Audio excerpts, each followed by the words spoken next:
아무리 좋은 부모, 좋은 형제라고 해도 사람은 사람이에요. 가족이 아무리 좋아도 영구적인 의지 대상이 될 수는 없죠. 그래서 우리는 저 밑바닥에서부터 더 나은 혹은 영원한 참된 부모, 또 영원하고 참된 형제의 실체를 그리워하는 마음이 있어요. 우리 저 밑바닥에.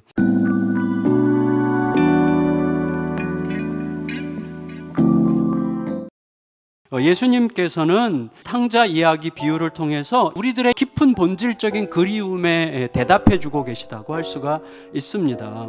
형제가 자라면서 몇 번의 중요한 시점이 있었을 것 같아요. 형제의 어린 시절, 그리고 동생이 아버지한테 유산을 미리 땡겨달라고 요청할 때, 그리고 동생이 집 나가서 안 돌아올 때, 그리고 동생이 돌아왔을 때, 이 각각 이때 형과 동생이 어떤 상태였는지를 잠깐 나누려고 합니다. 아마 동생은 어릴 때부터 원하는 건 하고야 마는 그런 친구였을 거예요. 근데 반대로 형은 사람 눈치 보느라고 하고 싶은 대로 제대로 못했을 거예요. 동생은 자기 욕심에 충실했던 거고, 형은 자기 체면에 충실했던 거예요. 동생의 욕심이 열정으로 바뀌어야 한다면 형의 눈치는 배려로 바뀌어야 됩니다. 그래서 나를 지키기 위해서 너의 눈을 살피는 게 눈치라면, 배려는 뭐예요? 너를 위해서 너의 형편을 살피는 거죠.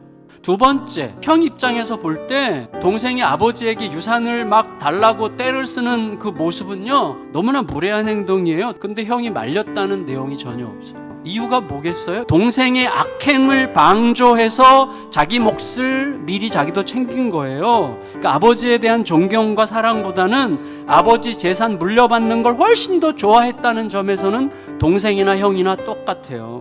세 번째, 동생은 자기 욕심으로 아버지를 떠남으로 아버지에게 고통을 줬고, 형은 아버지와 함께 있으면서 아버지의 마음을 저버림으로 아버지에게 고통을 줬죠. 오히려 형은 날마다 동생을 그리워하는 아버지를 꼴사납게 보거나 마음 깊이 미워했을 가능성이 높습니다. 여러분, 하지만 예수님은 아무리 서럽고 고통스러운 상황에서도 아버지에 대한 충만한 사랑과 신뢰를 절대로 잃지 않는 아들이셨죠. 그 힘으로 세상을 살리셨고, 그 힘을 우리에게 알려주시고, 그 힘을 따라 살라고 우리에게 끝없이 권고하고 계시는 거죠. 네 번째, 아버지가 돌아온 동생을 위해서 잔치를 벌였다는 걸 알았을 때 어떻게 됐습니까? 동생에 대한 아버지의 사랑을 보는 순간 그동안 자기가 쌓아왔던 공로 점수가 완전히 무시당하는 것처럼 느껴졌던 거예요. 타락하고 방황해 본 사람은요, 아버지의 사랑의 부요하심이 너무너무 감격스럽겠지만 자기 공로 점수를 따는 데 신경을 오래오래 써온 사람은요, 타락한 사람까지 품으시고 새롭게 하시는 아버지의 그 사랑 때문에 화가 나는 거죠. 우리는 내 죄가 얼마나 크길래 하나님의 아들이 십자가에서 죽으셔야만 했던가라고 가슴 아파하면서도 동시에 내 죄가 누군가의 그 죄보다는 가볍다고 느끼고 싶어 하지 않습니까? 그게 형이에요, 형.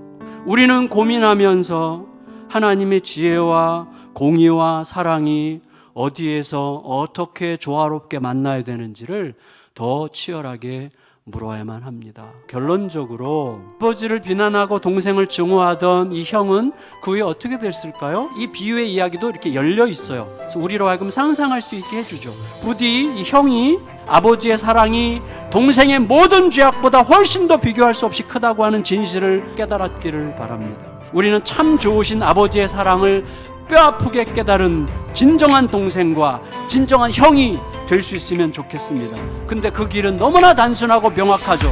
예수님과 더 친해지면 되는 거예요. 예수님을 단 한순간도 쉬지 않고 자주자주 만나서 이야기 나누고 그 말씀에 귀를 기울이고 아버지 마음을 예수님의 시선과 예수님의 마음으로 점점 더 바라볼 수 있게 될 때 우리들은 진심으로 아버지의 사랑을 깨달은 동생, 찾은 동생을 데리고 아버지께 기쁨 가득 달려오는 그 형의 길, 곧 예수님의 길을 조금씩 따라갈 수 있게 될 것입니다. 오직 그 길만이 나를 치유하고 가정을 살리고 세상을 살리는 길이에요.